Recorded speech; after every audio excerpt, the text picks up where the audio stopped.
এমনি করে একটি যেন পশু, একটি যেন জানোয়ার, আবলা প্রাণী, তার নাম হচ্ছে ভালুক। আপনারা ভালুক দেখেছেন না? দেখেছেন না? সবাই তো দেখি না। এখন এই ভালুক, একটি মানুষ যেন ভালুককে দিয়ে নাচাচ্ছে, আর নাচাতে গিয়ে রাস্তার মধ্যে দেখা যায় একটা মোড়ে ভালুককে ধরে ধরে ধরে ধরে নিয়ে গেল, গলায় জিনজির দড়ি পড়ানো আছে, দিয়ে একটা ডুগডুগি বাজিয়ে দিয়েছে। আমার ভালুক নাচতেছে, তোমরা সবাই দেখতে থাকো, আমার ভালুক নাচতেছে, তোমরা সবাই দেখতে থাকো। এমন সময় দেখার জন্য মানুষ ভিড় লাগিয়েছে। এখন ভিড় লাগাতে গিয়ে হঠাৎ যেন ভালুকটা চলতে চলতে ঘুরতে ঘুরতে ঘুরতে ধস করে শুয়ে গেছে। পাবলিক গুলো পালাতে শুরু করেছে।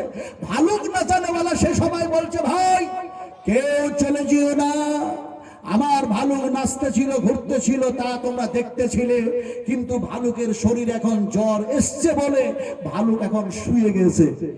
এই জ্বর থাকা অবস্থায় ভালুকের চুল, শরীর থেকে চুল ছিঁড়ে ছিঁড়ে কবজ বানিয়ে দেব, তাবিজ বানিয়ে দেব, এটা ঘরে নিয়ে যাও, যার বাড়িতে যার অসুখ আছে তার হাতের তাবিজটা বেঁধে দিবে, অসুখ ভালো হয়ে যাবে। জরুরুল্লাহ কি ফজিলত বয়ান করছে, চিন্তা করেন। এখন মানুষগুলো যে পালিয়ে যাচ্ছিল, তারা ঘুরে আবার দাঁড়ালো, জিজ্ঞেস করলো তাবিজের দাম কত?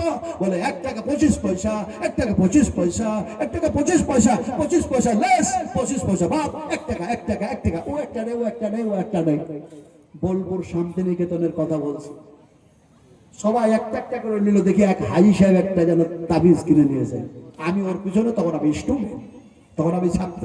তো ওকে জিজ্ঞেস করলাম, হাজি সাহেব হজ করে আসলেন, আল্লাহ পাকের রসুলের জিয়ারত করে আসলেন, বাইতুল হারামে তওয়াফ করে আসলেন, তারপরে আপনি এই তাবিজ কিনলেন কেন? বলে আর বলো না তালিবুল ইলম জি, ওস্তাজি ব্যাপারটা কি হয়েছে জানো? আমাকে আল্লাহ পাক একটা সন্তান দিয়েছে। এই একটা সন্তান দেওয়ার কারণে আমার একটাই বউ। তো সকালবেলায় তাকে যদি কাজ কাম করার জন্য বলা হয়, তো কোনো সময় বলে আমার মাথায় ব্যথা, উঠতে পারছি না, কোনো সময় বলে পেটে ব্যথা, আমি উঠতে পারছি না, নানা রকমের বাহানা দেখায়। তো মনে করছে এই তাবিজটা তার হাতে বেঁধে যদি অসুখ ভালো হয়, তাহলে আমাদেরকে আর মুসিবতের মধ্যে পড়তে হবে না, তাই তাবিজটা কিনলাম। আমি বললাম, ভুল কথা শুনেছেন, ভুল ফজিলত আপনাকে বয়ান করে শোনানো হয়েছে। বলে কেমন কথা বলেন? বলে ওই ভালুক নাচানেওয়ালা ভালুকটা যখন শুয়ে গেল, তার শরীরে জ্বর টর কোনো কিছু ছিল না। হাজি আমাকে বলল, ওস্তাজি পরের বারতে খাও, অত বুঝো না। আমরা তো পরের বারতে খাই, আমরা কি আর বুঝি? আর ওরা যেন ওর নিজের বারতে খায়, আল্লাহ খাওয়ায় এটাও বুঝে না। ওস্তাজি পরের বারতে খাও, ওসব বুঝো না।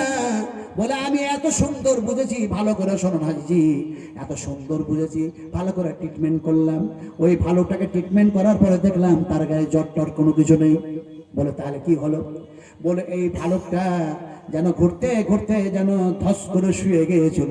শুয়ে যাওয়ার কারণ হলো ভালুক মনের মধ্যে আফসোস করছে, দুঃখ প্রকাশ করছে, আর সে যেন বলছে, আরে আমার যখন গলায় জিনজির বাঁধা ছিল না, দড়ি দিয়ে বাঁধা ছিলাম না, সেই সময় আমি জঙ্গলে থাকতাম, জঙ্গলের ধারে পাশে এরকম যদি একটিও মানুষ পেয়ে যেতাম, তাদের সিনাগুলিকে ফেলে দিয়ে কলিজাগুলিকে বাইর করে চিবিয়ে রক্ত যেন পান করতাম। কিন্তু হায় আফসোস, হায় আফসোস, হায় আফসোস, এমনি করে দেখা যায় আমার গলায় জিনজির পরা, দড়ি পরা, আর শত শত মানুষ আমার সামনে, তারপরেও তাদের যেন সিনা ফাটতেও পারি না, চিপতেও পারি না, কলিজাটা খেতেও পারি না। এই আফসোসে ভালুক শুয়ে গেছে, জ্বর হয় না। হাজিকে বললাম, হাজি সাহেব জি, যদি ওই অসুখ ভালো করতে হয়, তাহলে আল্লাহকে ডাকুন, আল্লাহ আপনার ডাকে সাড়া দেবে। আল্লাহর কাছে চান, আপনার অভাব মোচন করবে।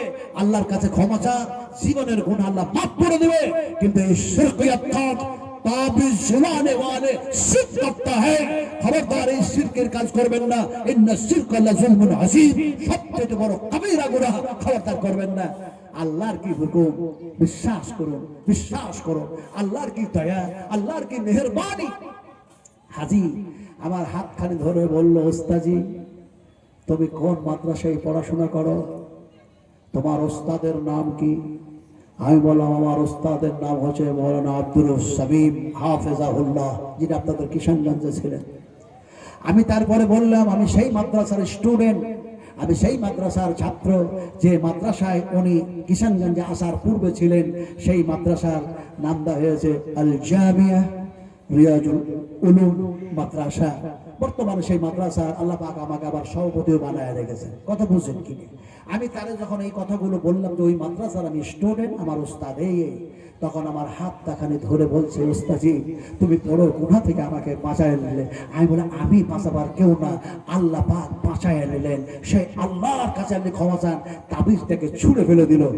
আসলে বলতে চাইলাম আখলাক তৈরি করি আমরা কোরআনের আলো দিয়ে, কোরআনের যেন এমনি করে যেন চরিত্র তৈরি করি, হাদিসে দিয়ে যেন আমাদের যেন চরিত্র তৈরি করি যে আমরা শিরক করনেওয়ালা হব না, আমরা সুদ খানেওয়ালা হব না, আমরা ঘুষ খানেওয়ালা হব না, আমরা কাবিরা গুনাহ করব না, বলুন ইনশাআল্লাহ। আজ সারা বিশ্ব জুড়ে, সারা পৃথিবী জুড়ে ষড়যন্ত্র চলছে কি করে মানুষগুলিকে কোরআন থেকে বিমুখ করে দেওয়া হয়। তার জন্য যুবকদেরকে একটা হাতিয়ার বানানো হয়েছে, যুবকদেরকে হাতিয়ার বানানো হয়েছে। যুবকদেরকে নষ্ট যদি করতে হয় তাহলে তাদের হাতে দুইটা জিনিস তুলে দাও, একটা হচ্ছে মদের গিলাস, আর একটা হচ্ছে যেন নারী ধর্ষণ করার ব্যবস্থা। এই দুইটা জিনিস যদি যুবকদেরকে দেওয়া হয় তাহলে এই যুবকেরা উন্মাদ হয়ে গিয়ে তারা যেন দিন থেকে সরে আসবে, মাদ্রাসা থেকে সরে আসবে, ইসলাম থেকে সরে আসবে, আর তাদেরকে দিয়েই এগুলি মিটাবার সম্ভাবনা হবে। আপনারা বলুন, মাদ্রাসায় যদি কোরআনের শিক্ষা দেওয়া হয়, হাদিসের শিক্ষা দেওয়া হয়, তাহলে ইসলামকে কি এইভাবে মিটাতে কেউ পারবে? কথা বলুন, মিটাতে পারবে? ইউরিদুনা লিইউতফিউ নূরাল্লাহি বিআফওয়াহিহিম ওয়াল্লাহু মুতিম্মু নূরিহি ওয়ালাউ কারিহাল কাফিরুন। আল্লাহ পাক তিনি বলেন, সত্য কথা আমার কথা, হক কথা আমার নবীর কথা, এগুলি মানুষের সামনে পাঠ করো, তাদের সিনা ফেটে থাক, তারা যতই আঘাত পাক, তারপরে এক আল্লাহর কথা থেকে তোমরা দূরে সরে এসো না। যারা চায় ইসলামকে মিটাতে, ফুঁক দিয়ে নিভিয়ে দিতে চায়, অবশ্যই অবশ্যই তোমরা ইমানদারেরা, মুমিনেরা তাদের সঙ্গে মোকাবেলা করবে, তাতে ভয়ের কিছু কারণ নাই। কথাটা বলতেছিলাম, আজকে দুনিয়ার এক্সাম্পল দিয়ে আফসোসের কথা বুঝালাম। আল্লাহর কসম খেয়ে বলি, কিয়ামতের মাঠে, হাসরের ময়দানে নবী করিম সাল্লাল্লাহু আলাইহি ওয়াসাল্লাম আয়েশা সিদ্দিকাকে বলছেন, আয়েশা এমন